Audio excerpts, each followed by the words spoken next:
Waste Bengal विधानसभा चंबारी नबस्कांगो नाहारी हरिनगाटा कन्स्टिट्युएन्सि 3 नं मण्डलनि आदंग्रंनो लगियथि फेब्रुवारी 2004 सालमारि चासालो चाबजाखा कक अ कक चापमुंगो मानजागिखा त्रिपुरा प्रदेश बीजेपीनि जीएस पाबियाचरा कन्स्टिट्युएन्सिनि एमएलए भगवान चंद्र दास আমরা কিন্তু সেটাকে চ্যালেঞ্জ করে নিতে হবে, কারণ এই কারণে সেটা আমাদের চ্যালেঞ্জ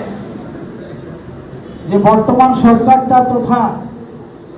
এই টিএমসি পরিচালিত সরকারটা যে সুদীর্ঘ সময় 15টি বছর ধরে এ রাজ্যের একটা অপশাসন, কুশাসন, একটা অরাজকতা, একটা জঙ্গল রাজ এখানে কায়েম করেছে, যেটা ভারতবর্ষে কোন রাজ্যে এই ধরনের পরিস্থিতি নেই। আমরা বলবো না যে সারা ভারতবর্ষে ভারতীয় জনতা পার্টির সরকার রয়েছে, কিন্তু এইটুকু আমরা বলতে পারি অধিকাংশ রাজ্যেই ভারতীয় জনতা পার্টির সরকার চলছে। নরেন্দ্র ভাই মোদীজি এবং অমিত ভাই শাহজির কুশল নেতৃত্বে সবকা সাথ সবকা বিকাশ মন্ত্রে ভারতবর্ষের অধিকাংশ রাজ্যে ভারতীয় জনতা পার্টির সরকার চলছে।